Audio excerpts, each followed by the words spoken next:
All right, guys, this is Chris with Drop Dice. So this is part two of the Arco bit on character design, and we're going to talk about who Arco is. Last time we kind of talked about mechanics of Arco and kind of introduced you to him. Like I said, I wanted to do at least a couple of videos here to kind of highlight who it is that I'm playing and why I chose to play this kind of character in particular. Um, so I kind of gave you a rough outline of his history and things like that. Inside this video, I'm going to go into a little bit more detail, and then towards the end, we're going to talk about secrets. So if I have any of the other players from the game watching, when it comes time for me to start revealing secrets, I'm going to do something crazy like this. Hey, spoiler warning, players stop watching here. And then I'll wait like 10 seconds to make sure that my fellow players get out of the video then, because I was watching Titan's Grave, and while I'm not super impressed with the overall RP, it's gotten better, but it's not fantastic yet. I did like the point of having secrets that kind of came up during the game, and that's something that it happens in RPGs, and it's something that I haven't done in a while. So I decided that I'm going to go ahead and put in some secrets about Arco and let my GMs, Tim and James, go ahead and catch this video along with the viewers, because I think the viewers can enjoy those secrets. Whereas if a player noticed it, they would probably be able to understand and know that, and then it's less of a surprise when that thing comes up later. So, I mean, if you are another player from the table and you want to do your own secrets thing, not that I'm putting any pressure on you or anything, but if you want to, I'd be more than glad to see that come up in game. And if you decide to talk about it in your videos, talking about who your character is, please do the same thing that I'm talking about. Tell people that there's a spoiler, and then let me get out of your video so I don't ruin it for myself. So let's talk about Malachar, or Arco, as he is commonly referred to within the Copper Jackals. So Malachar, as a young man, was aspiring to be a musician, and the instrument that he started on was actually a flute. To this day, his character still carries around a small bamboo flute on him as kind of a traveling instrument. He also carries his violin, but we'll get to that in a minute. Basically, within the Villach society, it is extremely hard to become a bard. It's such a revered position within their society that even like musicians, actors, things like that pertain to the arts, painters, poets, etc., just any sort of cultural things are so important to them that as a whole you have to basically petition and require and do auditions and things like that. So as a young man, he grew up, and his mother was actually she was an opera singer, and his father was actually a poet. Both very predominant people in society. They had very respected careers amongst the Villach. And he grew up knowing that he was expected to become the next generation of these very cultured individuals, and people held out hope that he would be a musical prodigy. And pretty much going through life, he was good but never great. His mother was known for performing different songs, like the Ballad of Gargain, or Garl Gain, um, which is a very predominant song, an important song to his city. However, the big thing in his family that always kind of made him feel inadequate was the fact that his father, the poet, actually wrote a poem called "The Blade in the Dark," and inside this poem, "The Blade in the Dark," it is an ode to the man that works the tunnels and digs deep, and that he is forever sharpening his blade, ready to strike at the dark. And it became an instant classic amongst his people, and because of that, people really put the pressure on Malachar to become the next big thing within society. He had a predominant mother who came from a long line of singers. He had a father that was a poet, and growing up being just a sorry about that. It just did lightning and the dogs got scared. Um, Hold on a sec.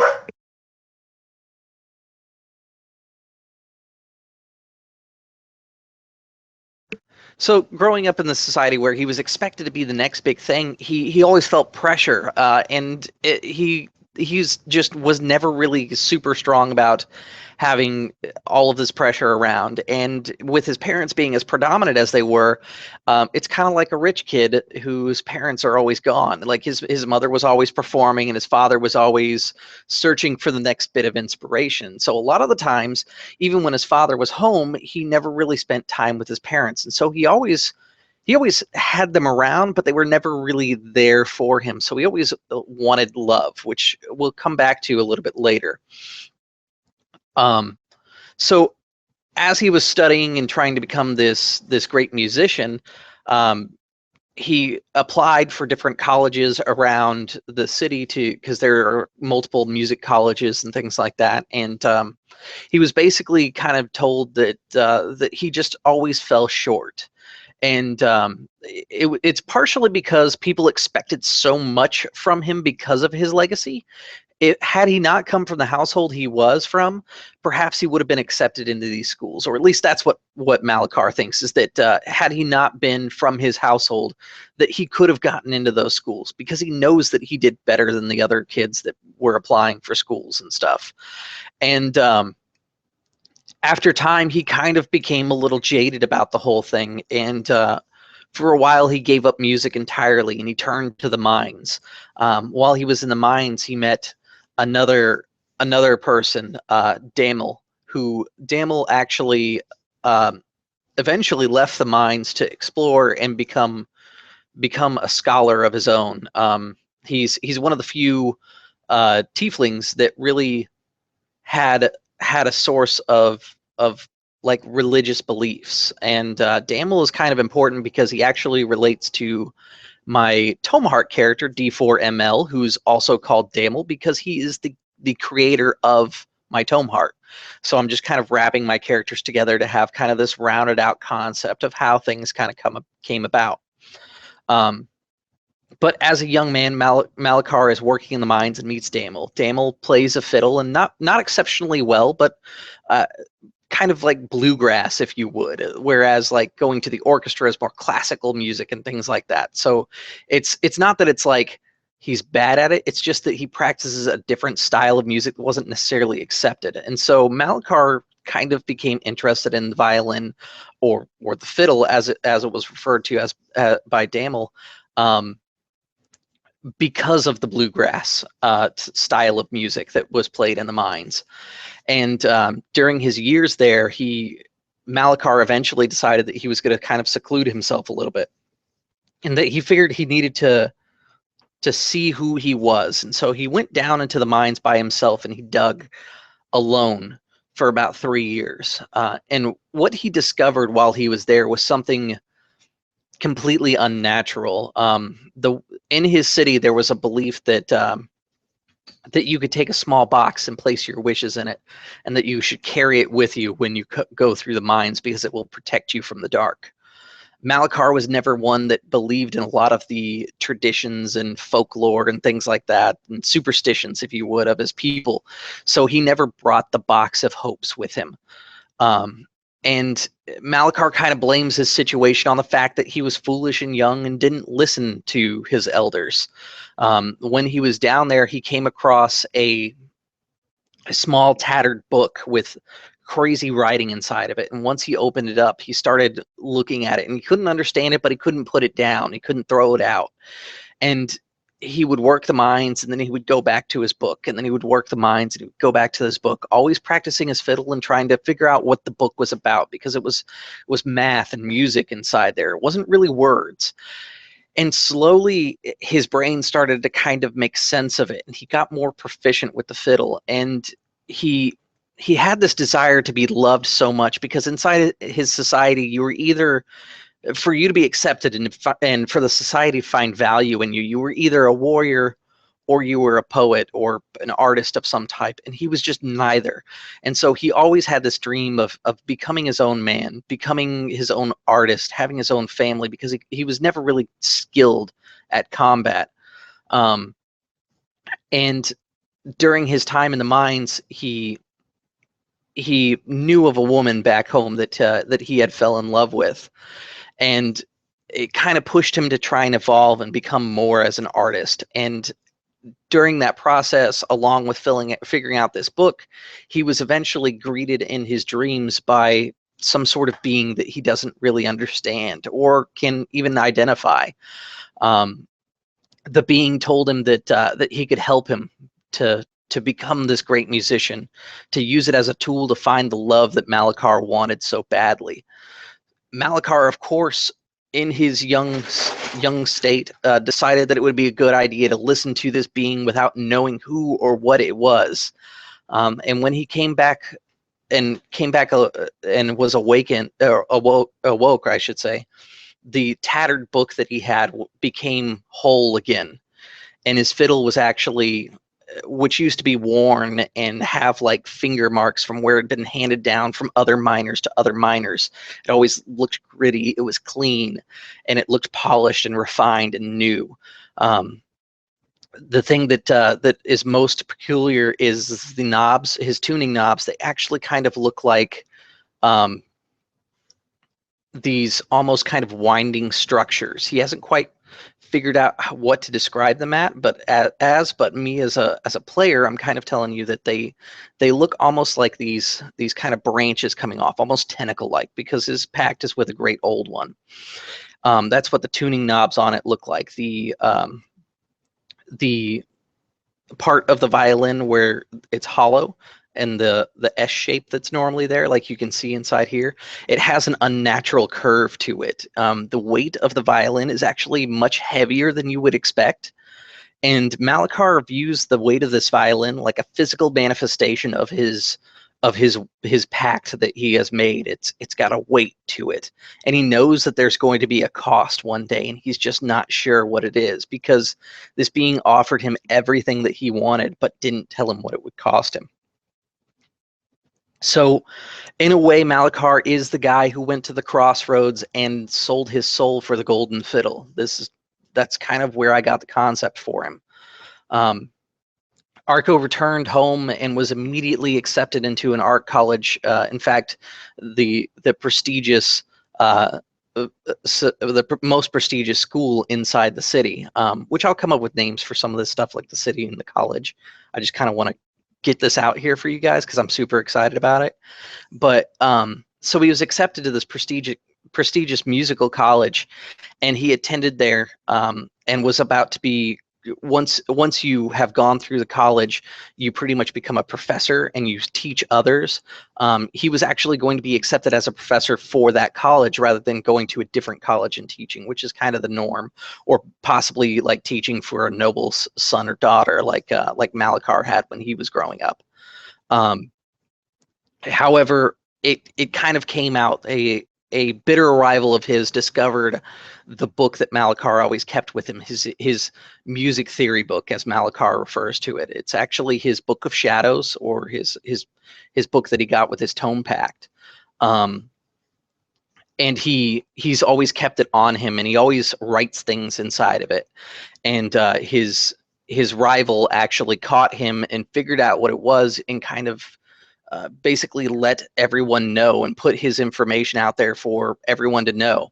So Malachar became ashamed because his people traditionally came from enslavement to demons, and the people are ashamed of his actions because he basically willingly gave himself to a form of enslavement to another creature. And so Malachar was kind of shamed out of his city, and he's gone into exile. It was something that was originally threatened upon him, but he left before the city could even make a judgment call. And he never got to say goodbye to the woman that he was in love with. And because he's got such a strong desire for love, he tends to get himself in a little bit of a trouble. I gave him the flaw, he's a sucker for a pretty face. I have this idea that he's kind of a romantic, and he's trying to talk up these women, and he tends to get himself in bad situations because he'll meet a woman and he will do his best to impress her, to try and be accepted and be loved, and he just does it with the wrong women is the problem. And so part of this is understanding his background, and then I also want to introduce something that was actually brought up by another YouTuber. The channel is called Out of Character. It's a guy who broadcasts on there called the Faulty GM, and he said that he wanted to kind of introduce people to character arcs, and I thought his video was great, so I want to use the character arc concept that he came up with. It's going to be in the video on the card section at the top. I also linked it inside the bottom if you don't see the cards right away, or linked it in the description, I should say. But basically what he says is you should start with the foundation of who the character is, which I think we've established who Malachar is fundamentally. And then we should give him a goal, a problem that's standing in his way, and then what we hope for his end goal to be. But we shouldn't fill in everything in the middle, because that's what the game is. So fundamentally, we understand who Malachar is. Now, how he became a Copper Jackal, I want to expand on that a little bit more. So during his travels, he ended up meeting a circus. He plays instruments that are akin to what travelers play, or the common, less appropriate term would be called gypsy. But traveler is actually the correct term for that. But essentially, he met with a group of travelers, and he did kind of a performing circus thing, and he traveled from village to village, got himself romantically in trouble along the way, and then as he was adventuring with this troupe, one day, one of the towns that he had entered, the town itself was on lockdown because it was in a political state, and there were Copper Jackal representatives there that were trying to defuse the situation. Basically, the town was in lockdown, there was a pending war, and the Copper Jackals were paid by nobles to try and stop this war, because for the noble caste of the city, war would mean hurting their trade routes and things like that. And normally war can be prosperous, but it can also be very detrimental. Basically, the Copper Jackals got paid by the ones that wanted to stop the war more than they were going to get paid by the ones that wanted to start the war. Unfortunately, the savages that were outside of the city trying to start the war basically didn't listen to reason, and they started burning the city. Malachar came in, rescued people, and during his time, he kind of rallied troops and threw out spells to help people, and that got the attention of the Copper Jackals. During that time, he was given his lump of copper, and he's made a couple adventures and been minted and given his name Arco, which means, for anybody that is interested, I will be using musical terms during this, but Arco means to return to playing with a bow. When you use a stringed instrument with a bow, you can pluck the strings or you can use the bow on it. In music, usually if you are told to pluck the strings, once you are done, it says Arco, which means to play with the bow. And I thought that was really fun and an interesting name, so I decided to use it. Now, basically, now that he's been given his name and he's settled himself, he's decided to take this suicide mission. And the question is, why would this guy decide to take the suicide mission? That's ultimately kind of the big elephant in the room. And the answer, I think, is simple and complicated at the same time. Malachar just wants to be loved, and because he's lived this life where he feels like he hasn't been loved, he's been pushed out of his city. He traveled with these travelers who started to give him a home and a sense of purpose, but a good portion of them actually died during that battle with the savages. So now he's kind of on his own, and he's joined up with the Copper Jackals, which is this really macho organization, and so like feelings aren't super pertinent there. So he's still got that void, and he just doesn't know what to do with his life. And he feels kind of compelled towards this suicide mission because the only people that he's really bonded with since joining the Copper Jackals is this group of adventurers. And, you know, he was kind of the last one to accept this suicide mission. When his friends were accepting it, Malachar really kind of only took it because his friends were going, and he couldn't just let them go to certain doom. So he's I feel like I'm going to be getting Malachar in kind of funny situations because he's trying to keep his friends safe. And I think that that's going to be a fun thing to play up about a not battle ready bard. Um, so that should be kind of fun to play up. Now, that is the basics of who he is, where he's coming from, and his hope or his goal is to find love ultimately.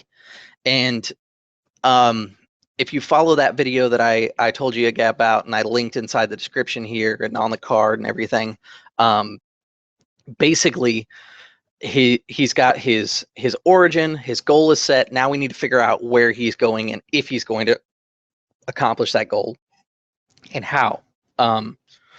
Now I don't want to limit how he's going to accomplish that goal, but I want him to be able to find love, and maybe not the romantic love that he hopes for. And if the GMs decide to give him romantic love, I'm totally okay with exploring that, but I want him to find like the love of a family that he never really got. He's been looking for romantic love as a replacement for the love of a family. And I think that should the group provide that family unit and love that he's desiring so much, that'll be considered, a pleasant ending for him, no matter how it goes. Even if he dies, if he accepts and understands that the group is more than just a work group, it's an actual functioning unit and a family, then Malachar will be complete, no matter how his story ends. Now I'd like to talk about secrets. So this is the time that I'm going to say big, giant spoiler alert. If you are a player inside the Copper Jackals, the Besieged game, please stop viewing here. I'm going to be discussing secrets that I hope that the GMs will pull up inside the game, and I would not like to ruin it by letting you guys know ahead of time. So I'm going to give this video about 3 seconds on my invisible watch here. And just make sure that none of my fellow players are watching this video.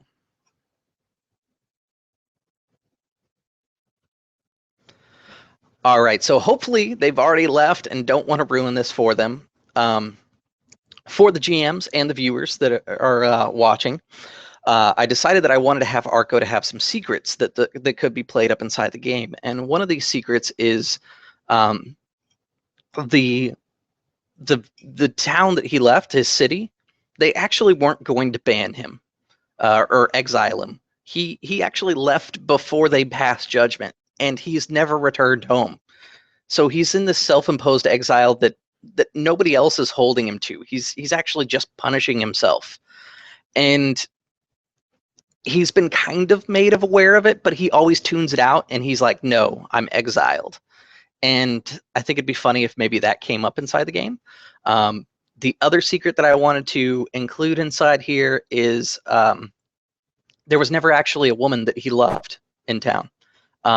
It's a lie that he tells people because he's a bard and he's a performer. He's never actually known real love. And so this woman that he held on to for so long just never existed. It's a performance so that he can get people lured in. Those are kind of his 2 secrets, and hopefully that stuff comes up in game and he can be a little ashamed of himself, because like he's basically a liar. So I thought that would be fun. If you guys decide to do a character arc on your own and you happen to be a YouTube like channel provider, go ahead and link your character stuff inside this video, or even in fact, actually don't link it inside my video, link it in the out of characters video as a video response to him, because I think his topic was super well thought out and great to use, and that's why I decided to implement it in who Arco is. I will be doing one more Arco video where I'm going to do his introduction, because we discussed it and we decided as players we were all going to do kind of an introduction video to kind of explain our last hours before we set out on this intrepid adventure. Now, as far as statistics goes, I have made some minor changes. Like I said, I was going to change light to dancing lights. I've done that, and then I changed one skill because we're talking about making survival be a little bit more important inside the game. So I wanted to make sure that he at least had survival, because it wouldn't make sense for him to go on a certain death mission where he knows he has to survive in the woods and have 0 skill for it. Especially since he's like part of the elite Copper Jackals. So I decided to make a little minor change to that.